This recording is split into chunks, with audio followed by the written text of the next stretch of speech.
AP ఆర్థిక శాఖ మంత్రి బుగ్గన రాజేంద్రనాథ్ ఆంధ్రజ్యోతి తప్పుడు కథనాలపై ఫైర్ అయ్యారు. ఆ పత్రికలోని కథనాలను ఆధారంగా చేసుకుని విమర్శలు గుప్పించిన కోట్ల సూర్యప్రకాష్ రెడ్డి పైన మండిపడ్డారు. అవాస్తవాలను మాట్లాడి అభాసుపాలు కావద్దని హితావు పలికారు. మంత్రి సిబ్బంది బెదిరింపులకు మహిళ బలి అనే శీర్షికన ఆంధ్రజ్యోతి ప్రకటన ఓ అబద్ధపు కథనం ప్రచురించింది. ఈ కథనాన్ని మంత్రి బుగ్గన రాజేంద్రనాథ్ తీవ్రంగా ఖండించారు. నిరాధార ఆరోపణలతో వార్తా కథనం రాయడంపై మంత్రి బుగ్గన రాజేంద్రనాథ్ ఆగ్రహం వ్యక్తం చేశారు. ఆంధ్రజ్యోతి వార్తను ఆధారంగా చేసుకుని ప్రెస్ మీట్ పెట్టి మాట్లాడిన కోట్ల సూర్యప్రకాష్ రెడ్డిపై మండిపడ్డారు. డోన్ టీడీపీ అభ్యర్థి కోట్ల సూర్యప్రకాష్ రెడ్డి వంటి అనుభవజ్ఞులు అజ్ఞానంతో అవగాహన లేకుండా మాట్లాడటం బాధ్యత రహితమని బుగ్గన విమర్శించారు. ఆంధ్రజ్యోతి పత్రికలో వచ్చిన అవాస్తవాలను మాట్లాడి అభాసుపాలు కావద్దని హితావు పలికారు. అబద్ధాల వార్తల కోసం అల్లాడి ఆంధ్రజ్యోతి తన పేరుతో రాసిన వార్త నిజమని నిరూపించగలదా అని బుగ్గన సవాల్ విసిరారు. ఆంధ్రజ్యోతి దినపత్రిక ఎంతో కష్టపడి అసత్యాలను ముత్యాల్లా పేర్చి అందమైన కథను రాసిందని బుగ్గన ఆగ్రహం వ్యక్తం చేశారు. హైదరాబాద్ లో ప్రమాదానికి గురైన కారు తనది కాదని, కారు నడిపిన వారితో తనకు ఏ సంబంధం లేదని బుగ్గన క్లారిటీ ఇచ్చారు. మైనర్ బాలుడు స్కూటీ నడిపిన వారు నాకు తెలిసిన వారని నిరూపించగలరా అని బుగ్గన ప్రశ్నించారు. ఆత్మహత్య చేసుకున్న మహిళ ఎవరో కూడా తనకు తెలియదని బుగ్గన స్పష్టం చేశారు. అబద్ధాలు రాసిన ఆంధ్రజ్యోతి పత్రికకి నోటీసులు ఇస్తాం, సమాధానాన్ని బట్టి పరువు నష్టం కేసు పెడతామని హెచ్చరించారు. ఆయన ఇప్పుడు ఈ పండు వయసులో ఇట్లాంటి ఉచిత సలహాలు విని ఆయన అసలు మాట్లాడతారంటే నాకు ఆశ్చర్యం ఉంది. ఎందుకంటే క్రెడిబిలిటీ కనుక్కోండి, అసలు ఎవరికి సంబంధించినది, అసలు వెహికల్ ఎవరికి, ఆ వెహికల్ లోపల ఉన్న వాళ్ళు ఎవరు, అసలు తగిలించిన వాళ్ళు ఎవరు, అసలు ఏమైందని కనుక్కొని మీరు రాయండి. అంతేగాని నాకు సంబంధం లేని విషయాలు నాకు ఎందుకంటే అనిపిస్తున్నారు. ఈరోజు మేము ఆంధ్రజ్యోతి ఇవ్వబోతున్నాం, లెటర్ ఇవ్వబోతున్నాం. ఏం బేసిస్ మీద రాసిన నాకు సంబంధం లేని విషయం మీరు ఇమీడియట్గా రెస్పాండ్ కానీ, లేదంటే you will be force to file information. ఇంకోటి ఏమంటారు నెక్స్ట్, ఇది గిఫ్ట్ రిటర్న్ గిఫ్ట్ తప్పేముందండి.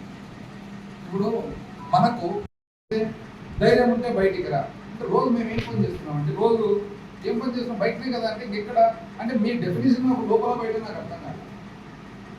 ఇప్పుడు రోజు మనం బయట తిరిగా ఎక్కడ తిరుగుతున్నాము అంటే ఏమన్నా ఆయన అమాయకంగా ఎవరు చెప్పడం లేదా మనం తిరుగుతున్నాము, లేదా మనం పేపర్లు మీరు అందుకని నేను చెప్తా ఈనాడు అందులో చదువుతుంది బాగా రాయండి అలా తెలియని వాళ్ళకు.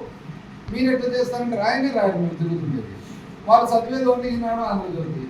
ఆ రెండు పేపర్లు చదువుతారు, ఎవరు తిరగలేదు అనుకుంటారు, ఎందుకంటే మీరు రాయరు కాబట్టి. కనీసం మా కోసం కాకుండా ఆయన నాలెడ్జ్ కోసమన్నా తెలుగుదేశం వాళ్ళ కోసమన్నా మీరు ఎంతో కొంత రాయండి. నేను తిరుగుతాను, ఎందుకంటే మేము పొద్దు నుంచి రాత్రి తిరుగుతూనే ఉన్నామండి, మేము ఎక్కడైనా కూర్చోండి. మనం మీరు ఎందుకట్లా ధైర్యం మాట మాట్లాడితే ధైర్యం అంటారు. అసలు ఎంతసేపు ధైర్యం గురించి మాట్లాడేవాళ్ళు సూర్యప్రకాష్ రెడ్డి గారు, మీరు పని చేయండి. మీరు మోసం చేసి అన్యాయం చేసి మనకు ఒక గిఫ్ట్ రూపంలో ఇచ్చిపోతే రిటర్న్ గిఫ్ట్ ఇవ్వమని ఇవ్వమని భగవద్గీత ఏం చెప్తారు, గిఫ్ట్ ఇస్తే రిటర్న్ గిఫ్ట్ ఇవ్వాలని కదా భగవద్గీత చెప్పి. అన్యాయం మోసం జరిగినప్పుడు గిఫ్ట్తో పాటు రిటర్న్ గిఫ్ట్ ఇస్తాం, ఎట్లా ఇక్కడ ఉంటాం.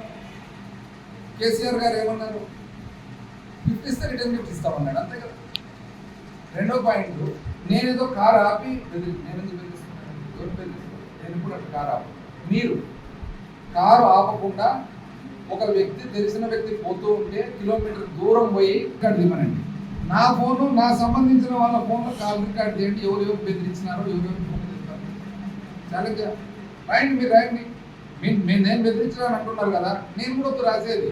మీరు ఎలక్షన్ కమిషన్కి ఏం రాస్తారంటే నా కాల్ రికార్డ్స్ మీరు దయచేసి తీయండి, నా ప్రత్యర్థి బుగ్గన రాజేంద్రనాథ్ గారి కాల్ రికార్డ్స్ కూడా రెండు తీయండి, ఈ రెండు తీసి ఎవరిని బెదిరించినారని చెప్పి ఎలక్షన్ కమిషన్ ఇన్వెస్టిగేషన్ చేయమని. అప్పుడు నేను ఒప్పుకుంటాను. మీరు ఏం చేసినారు, ఏం చేస్తున్నారు, ఏం చేయబోతున్నారు, తెలిసి తెలియని విషయాలు మాట్లాడడం వదిలిపెట్టి అసత్యాలను ఎవరో ఉచిత సలహాలు ఇస్తే ఆ ఉచిత సలహాలు మీరు మాట్లాడి మీరు క్రెడిబిలిటీని పోగొట్టుకొని మీరు ఎటువంటి ఆధారం లేని ఆరోపణలు వదిలిపెట్టి డెవలప్మెంట్ గురించి మాట్లాడండి, అభివృద్ధి గురించి మాట్లాడండి. ఇది నా సలహా.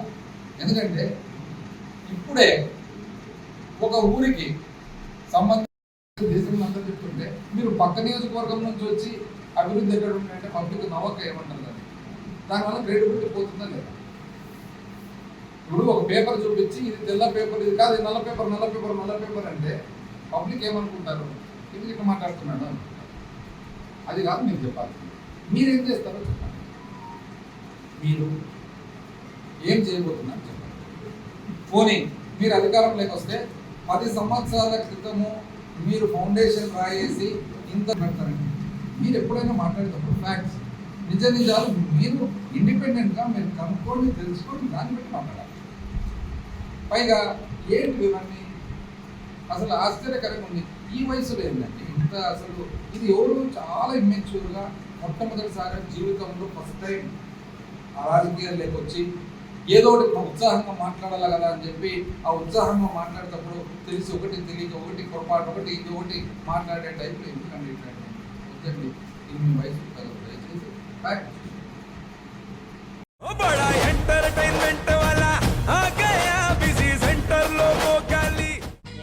సక్కు సక్కేంద్ర సక్కు సక్కు బాయ్ బాయ్ బాయ్ బాయేంద్ర బార్కవ్ బాయ్ బాయ్. గిరాకి వచ్చే టైం ఏంది? కస్టమర్లు వస్తున్నాడు రేటు కలిపి గురి కస్టమర్లు వస్తున్నారు కదా మాత్రం పొగరు ఉంటది మరి తగ్గించేద్దాం పొగర్ని. డబ్బులు కట్టేస్తావేంటి కొంప తీసి లేదు కస్టమర్లు ఆపేద్దాం. పదా మరి మన బిజినెస్ స్టార్ట్ చేద్దాం.